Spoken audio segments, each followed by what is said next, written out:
আমাদের অনন্য স্টোরি সকল প্রকার পার্ট গল্প দেখতে আমাদের চ্যানেলটি সাবস্ক্রাইব করে পাশে থাকা বেল আইকনটিতে ক্লিক করে অল নোটিফিকেশন অন করে দিন।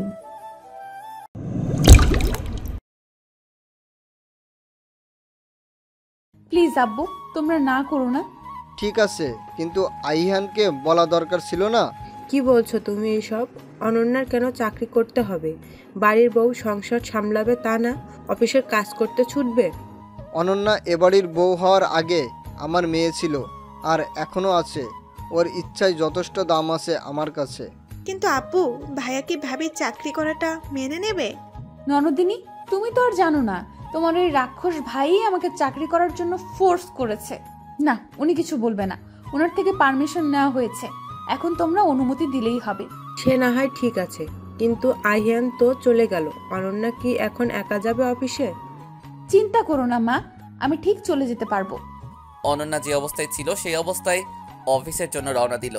অনন্যা চলে যেতেই, এটা অনন্যার সিদ্ধান্ত নয়, এটা আইহানের অর্ডার ছিল। কিন্তু ভাইয়া কেন ভাবিকে এমনটা বলবে? আর বললেই শুনতে হবে? সেটা তো তোমার গুণধর ভাইয়ের কাজ। বিয়েটা ঠিকই হয়েছে, কিন্তু ওদের সম্পর্কটা ঠিক হয়নি, সেজন্যই সময় দরকার। অনন্যা অফিসের ভিতর ঢুকতেই ওর কলিগ রিহা এগিয়ে এসে, what a pleasant surprise! Ananya, তুমি আমি। তুমি তো চাকরিটা ছেড়ে দিয়েছো, তাহলে অফিসে কেন? তার থেকেও বড় কথা, বিয়ের একদিন পর কেউ অফিসে আসে? ছেড়ে দিয়েছিলাম, আবার জয়েন করলাম। কিন্তু কেন? কি আর বলবো দুঃখের কথা, আমার স্বামী তো চোখে দেখতে পায় না। এটা অবশ্য বিয়ের পরে জানতে পেরেছি। তার মধ্যে ফ্যামিলির আর্থিক অবস্থাও তেমন ভালো না। সংসারের হাল ধরার জন্য চাকরিতে আবার জয়েন করলাম, স্যালারিও ভালো। আহিয়ান পাশ দিয়ে যাচ্ছিল, তাই আহিয়ানকে শুনিয়ে শুনিয়ে এসব বলল অনন্যা। সত্যি খুব খারাপ লাগছে তোমার থেকে এসব কথা শুনে। আমি আসলে বুঝতে পারিনি অনন্যা। কোনো ব্যাপার না, তুমি মন খারাপ করো না। আহিয়ান এসব শুনে হন হন করে নিজের ক্যাবিনে চলে গেল। কেবিনে গিয়ে পিয়নকে দিয়ে অনন্যাকে ডেকে পাঠালো। May I come in sir? Yeah. Ananya কেবিনের ভিতর গিয়ে তো রাগে ফায়ার, কারণ একটা মেয়ে আহিয়ানের খুব কাছে গিয়ে হেসে হেসে কথা বলছে, আর ফাইলে যেন কি করছে। অনন্যার রাগ হওয়াটাই স্বাভাবিক, কারণ নিজের স্বামীর এতটা কাছে অন্য একটা মেয়েকে দেখলে যে কারোরই রাগ হবে। স্যার, আমার ডেকেছেন? ও হ্যাঁ, তোমায় ডেকেছি আমার নতুন বিয়ের সাথে পরিচয় করিয়ে দেওয়ার জন্য। আহিয়ানের কথা শুনে অনন্যা তো এবার আকাশ থেকে ধপাস করে পড়ল। মানে? পিএ মানে জানো না? পিএ মিন্স পার্সোনাল অ্যাসিস্ট্যান্ট, বুঝতে পেরেছো? স্যার, এই মেয়েটা কে? আমার এক্স পিএ অনন্যা, আর অনন্যা ও হচ্ছে আমার নিউ পিএ দোলা। এক্সপিএ মানে? এই হ্যালো, কখন থেকে মানে মানে করছো? আমাকে কি তোমার ডিকশনারি পেয়েছো যে তোমার সব মানের উত্তর দিব আমি? মিস দোলা আমার প্রেজেন্ট পিএ, আর তুমি এখন অফিসের সাধারণ কর্মচারী, ওকে? অনন্যা রাগে দুঃখে নিজের ডেস্কে গিয়ে বসলো, আর মনে মনে আহিয়ানের ব্যান্ড বাজাচ্ছে। Hot a look, mind blowing. Ananya রাহাতকে বরাবরই উটকো ঝামেলা মনে করে, তবুও মুখে হাসি রেখেই, থ্যাংক ইউ ভাইয়া। ওফ, এই ভাইয়া ডাকলে কেমন যেন দুঃখ দুঃখ লাগে। তোর এই দুঃখ জীবনেও দূর হবে না। রাহাত ডাহাত কোথাকার। অনন্যা আর রাহাত কথা বলছে। রাহাত এমন এমন কথা বলছে যে অনন্যা না হেসে পারছে না। আর অন্যদিকে নিজের কেবিন থেকে এসব দেখে আরেকজন জ্বলছে। অনন্যার ডেস্কে ল্যান্ডলাইনে ফোন এলো। ফোনটা রিসিভ করতেই অনন্যাকে আহিয়ানের কেবিনে ডেকে পাঠালো। 40 সেকেন্ডের মধ্যে আমার কেবিনে দেখতে চাই। হঠাৎ আহিয়ানের এমন ব্যবহারে অনন্যা কিছুই বুঝল না। মাথা চুলকাতে চুলকাতে আহিয়ানের কেবিনে গেল অনন্যা। অনন্যা কেবিনের ভিতরে যেতেই আহিয়ান অনন্যাকে দেয়ালে চেপে ধরে। এটা অফিস, কাজ করার জায়গা, আড্ডা দেওয়ার জায়গা নয়। কি এমন কথা হচ্ছিল যে পারলে একজন আরেকজনের উপর হেসে ঢলে পড়ছিলে? আহিয়ানের এমন আচরণে অনন্যা ভয়ে চুপসে গেছে, কারণ হঠাৎ করে এমন সুনামি হবে ভাবতে পারেনি। সরি স্যার, আর হবে না। আর এটা কি পরে এসেছো? শাড়িতে কতটা সুন্দর লাগে সেইটা দেখানোর জন্য। শাড়িতে শুধু সুন্দর নয়, শরীরও দেখা যায়। আপনিই তো বললেন 1 মিনিট যেন দেরি না হয়, তাই তো যে অবস্থায় ছিলাম সেই অবস্থাতেই চলে আসছি। নো এক্সকিউজ, ফার্দার যেন শাড়িতে না দেখে অফিসে, ওকে? অফিস ছুটির পর অনন্যা রাস্তায় দাঁড়িয়ে আছে গাড়ির জন্য, অথচ আহিয়ান অনন্যার সামনে দিয়ে গাড়ি নিয়ে চলে গেল। একবার ফিরে পর্যন্ত তাকালো না অনন্যার দিকে। অনন্যা বাড়িতে আসতেই, কিরে একা এলি যে? আহিয়ান কোথায়? কেন মা, উনি আসেনি এখনো? তুই একা এসেছিস? হ্যাঁ হ্যাঁ, উনি হয়তো কাজে গিয়েছে, তাই তো আমি একলা চলে এসেছি। আচ্ছা তুই গিয়ে ফ্রেশ হয়ে নে। অনন্যা রুমে এসে ফ্রেশ হয়ে নিল। হাতে কফি নিয়ে আহিয়া রুমে আসলো। ভাবি কি করছো? মাত্র ফ্রেশ হয়ে ওয়াশরুম থেকে বের হলাম। এই নাও কফি, নিজের হাতে বানিয়েছি তোমার জন্য। Thank you. চলো ছাদে যাই। যাবে? এখন তুমি টায়ার্ড না? একদম না। এই সন্ধ্যার আকাশে তারা দেখতে আমার খুব ভালো লাগে। সব কষ্ট ক্লান্তি দূর হয়ে যায় এক নিমেষে। কি বললে বা কি বুঝাতে চাইলে কিছুই বুঝলাম না। বুঝার মতো কিছু থাকলে তো বুঝবে। চলো তো। আহিয়া আর অনন্যা দুজনে দোলনায় বসে বসে কফি খাচ্ছে। জানো আহিয়া, এই প্রথম আমি কারো সাথে এই সন্ধ্যার আকাশে তারা দেখছি, তাও আবার কফি খেতে খেতে। সবসময় একা একাই দেখছি আর তারাদের সাথে কথা বলছি। আজ তোমার সাথে তারা দেখছি আর কফি খাচ্ছি, খুব ভালো লাগছে। অর্ণা আপুর সাথে কখনো এভাবে টাইম স্পেন্ড করনি? দুবোন ছিলে, নিশ্চয়ই অনেক মজা করেছো। অর্ণার কথা শুনে অনন্যার মনটা খারাপ হয়ে গেল। তবে তবে কি? তবে কিছুই না। তোমার কফিটা দারুণ হয়েছে, মাঝে মাঝে আমাকে বানিয়ে খাওয়াবে। অনন্যার কথায় আহিয়া হেসে দিল। রাত 9টা, সবাই ড্রয়িং রুমে বসে আড্ডা দিচ্ছে। কলিং বেল বাজতেই একজন সার্ভেন্ট গিয়ে দরজা খুলে দিল। আহিয়ান হাতে কিছু শপিং ব্যাগ নিয়ে সোজা উপরে চলে গেল। কি গো ভাবি, ভাইয়া কি তোমার জন্য শপিং করতে গিয়েছিল নাকি? সেটা তো তোমার ভাইয়া জানে। আহিয়ান ফ্রেশ হয়ে রুমে এসে দেখে অনন্যা হাতে কফির মগ নিয়ে দাঁড়িয়ে আছে। অনন্যার হাত থেকে কফির মগটা নিয়ে, ব্যাগগুলো আলমারিতে তুলে রাখো। আহিয়ানের কথা মতো অনন্যা ব্যাগগুলো গুছিয়ে রাখছে। ব্যাগের ভিতরে কি আছে দেখেছো? আপনি তো দেখতে বলেননি, তুলে রাখতে বলেছেন, সেটাই করেছি। কি বাধ্য মেয়ে, শপিং ব্যাগ থেকে বের করে দেখো তো পছন্দ হয় কিনা। আমার পছন্দ মানে? এত মানে করো কেন সব সময়? যা বলছি তাই করো। অনন্যা শপিং ব্যাগ থেকে ড্রেসগুলো বের করে আহিয়ানের দিকে তাকিয়ে আছে। অমন হাঁ করে তাকিয়ে আছো কেন? এগুলো তো সব মেয়েদের ড্রেস, কার জন্য এনেছেন? দোলার জন্য, ওকে সুন্দর লাগবে তাই না? অনন্যার তো এবার ইচ্ছে করছে আহিয়ানের মাথা ফাটাতে। ওই দোলামোলার জন্য ড্রেস আনছে, সেই ড্রেস আবার আমাকে তুলে রাখতে বলছে। বয়ে গেছে আমার। আহিয়ান অনন্যার সামনে তুড়ি বাজিয়ে, কোথায় হারিয়ে গেলে? আমি আর কোথায় হারাবো? হারাবেন তো আপনি আপনার ওই দোলাকে নিয়ে। এক সেকেন্ড, দোলা কবে থেকে আমার হলো? বাই এনি চান্স তুমি কি দোলাকে জেলাস ফিল করছো? জি না, দোলাকে আমি জেলাস নই, অ্যালার্জি ফিল করছি। হোয়াট?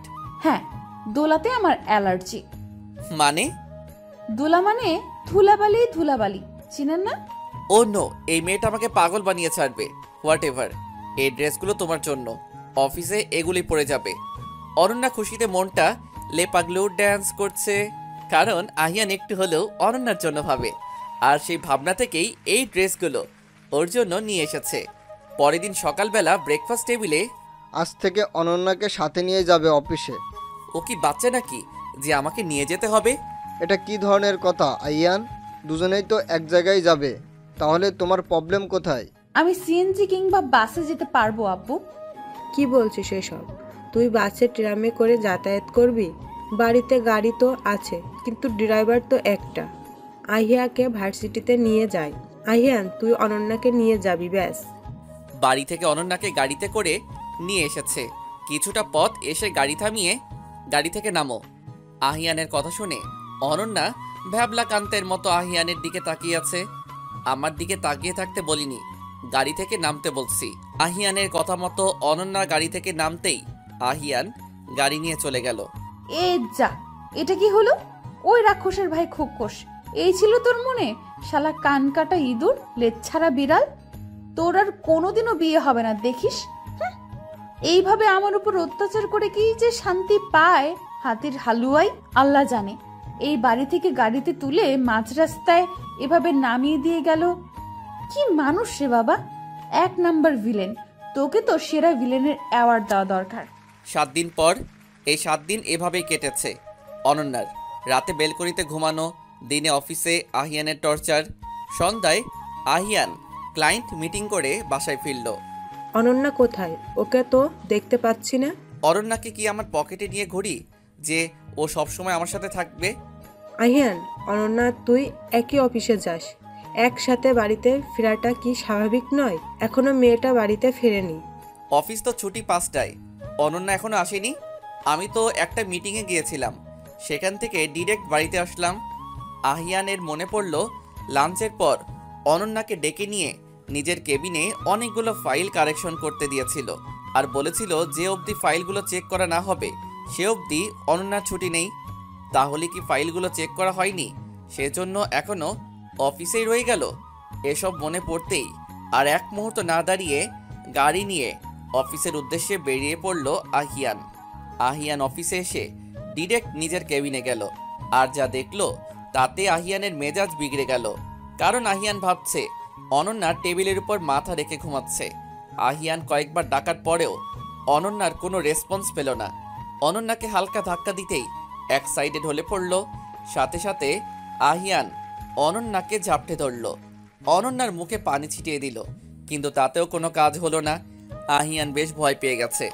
অনন্যাকে কোলে করে নিয়ে গাড়িতে শুইয়ে দিয়ে হসপিটালের উদ্দেশ্যে রওনা হলো। হসপিটালে ডক্টর অনন্যাকে চেক আপ করছে, আহিয়ান বাহিরে পায়চারি করছে। কিছুক্ষণ পর আহিয়ানকে ডেকে পাঠায় ডক্টর। মিস্টার চৌধুরী, আপনি কি জানেন আপনার ওয়াইফের অন্ধকারে ফোবিয়া আছে? ফোবিয়া? আপনার দেওয়া হিস্ট্রিতে সেটাই প্রমাণ করেছে। উনি অন্ধকার রুমে ছিল, সে অন্ধকারে ভয় পেয়ে যখন তখন সেন্সলেস হয়ে যায়। এই ভয়টা একটা ট্রাউমার মতো। আর আপনার ওয়াইফের বিপি একদম লো, খাবারের দিকে খেয়াল রাখবেন। আর কোনো প্রবলেম নেই তো ডক্টর? অনন্যার জ্ঞান ফিরবে কখন? প্রেসক্রিপশনের মেডিসিনগুলো নেবেন অ্যান্ড রেগুলারলি খাওয়াবেন। ইঞ্জেকশন দিয়ে দিচ্ছি, 1 ঘন্টার মধ্যে জ্ঞান ফিরবে। বাড়িতে অনন্যাকে বেডে শুইয়ে দিয়ে আহিয়ান সোফায় বসে আছে আর ভাবছে বিয়ের দিন রাতে অনন্যার বলা কথা।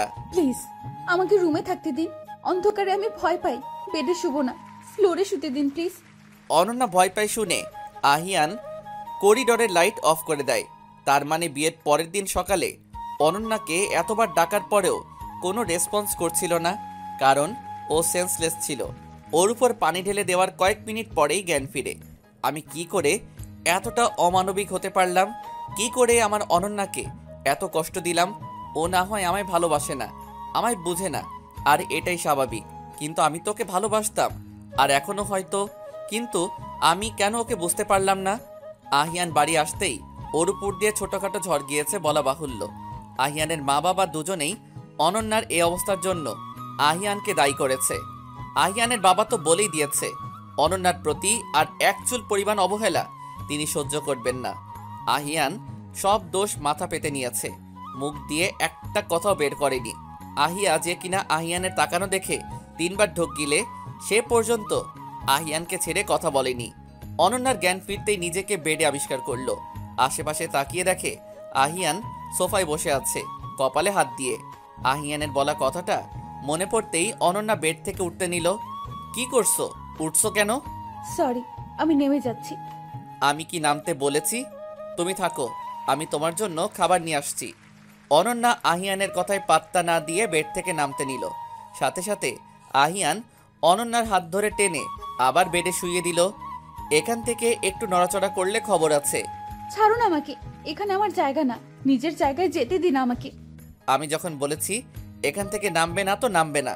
আপনি যেটা বলবেন সেটাই যে সবসময় হবে এটা ভাবাও বোকামি। আহিয়ানের মা খাবার হাতে নিয়ে রুমে প্রবেশ করলেন। এখন কেমন লাগছে? একদম ফিট মা। এই যে খাবার পুরোটা শেষ করতে হবে, বিপি তো একদম লো, নিজের একটু যত্ন করা শেখো। ও মা, এত চিন্তা করার কিছু হয়নি। তোমরা সবাই খেয়েছো? তোদের খাবারটা উপরে নিয়ে আসলাম, খেয়ে নে।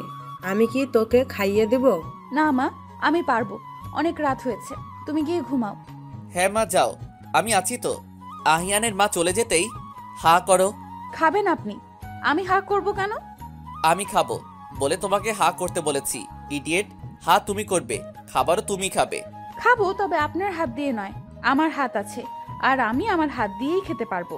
বড্ড বেশি বুঝো। হা করবে না তাই তো? কি করে হা করাতে হয় সেটা আমার ভালো করেই জানা আছে। বলেই অনন্যার মুখ চেপে ধরে খাবার ভরে দেই মুখের ভিতর। এবার খাও ঘুম পাগলি। ভিলেন একটা, এইভাবে মুখের উপর কেউ খাবার দেয়? কেউ দেয় না তাতে আমার কি, আমি তো দেই। একদম চুপ, খাবার শেষ করো আগে। অনন্যাও বাধ্য মেয়ের মতো আহিয়ানের হাতে খেলো।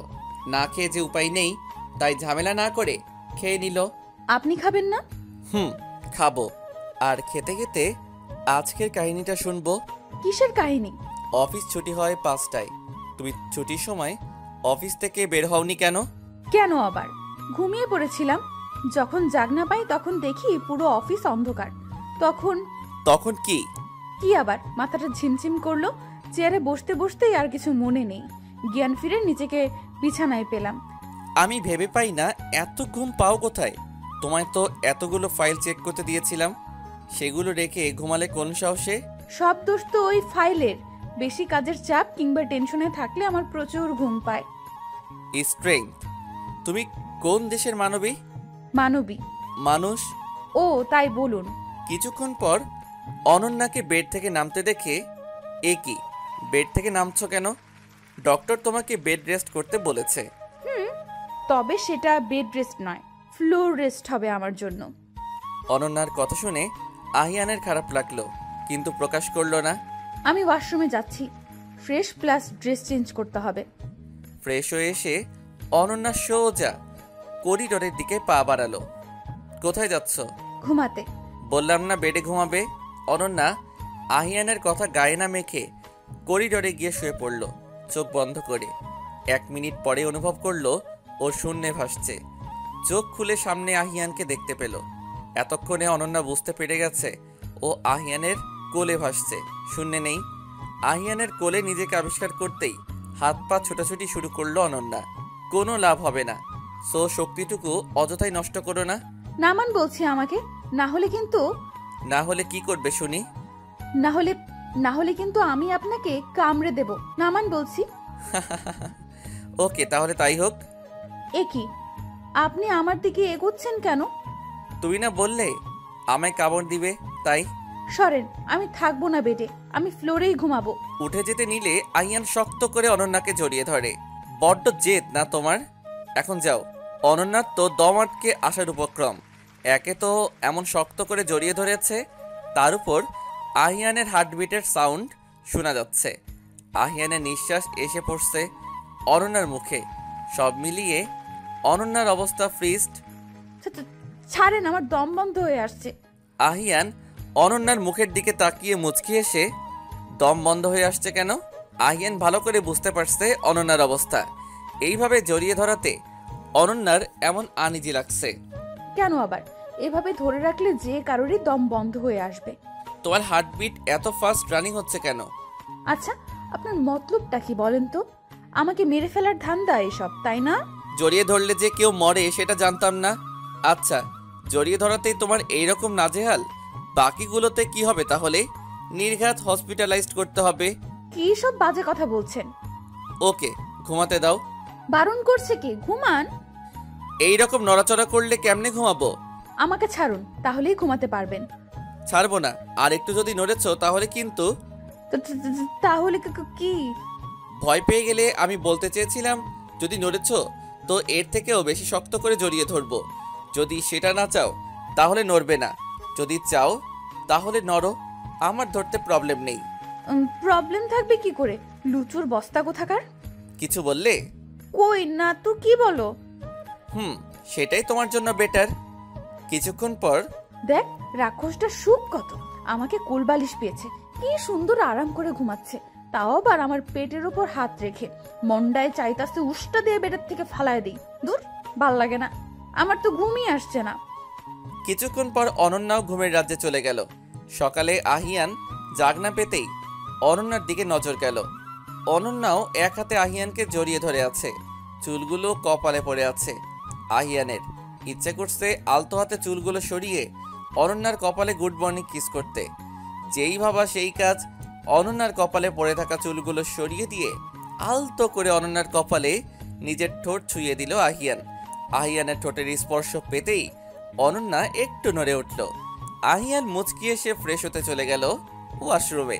কিছুক্ষণ পর অনন্যা জাগনা পেয়ে আহিয়ানকে পাশে দেখতে না পেয়ে তাড়াতাড়ি উঠে বসলো। Good morning. সত্যি কি গুড মর্নিং? মানে কিছু না। দিলে তো সকাল সকাল মুডটাই নষ্ট করে। দিলেন তো আমার সারা দিনটাই নষ্ট করে। আপনার এই সুইট গুড মর্নিং এর পেছনে যে কি ব্যাড ডে আছে আমার কপালে আল্লাহ ভালো জানে। কিছু বললে? জি না, বলেছি আরো 150 বার বলবো। ব্রেকফাস্ট টেবিলে। অনন্যা, তোর আব্বু ফোন দিয়েছিল। ও ও কি ওতে বলেছে? বিয়ের পর তো আর যাওয়া হয়নি তোদের। হ্যাঁ, ঘুরে এসো। এমনিতেও 2 দিন তোমার ছুটি, অফিসে যেতে হবে না। ও একা যাবে নাকি? তুমিও যাবে? আর সেটা আজকেই। অফিস থেকে তাড়াতাড়ি ফিরবে। কিন্তু আমার অফিস। কোনো কিন্তু নয়, 2 দিন অফিসে না গেলে কিচ্ছু হবে না। হবে তো, অফিসে না গেলে দোলার সাথে দুলতে পারবেন না, পেটা বজ্জাত।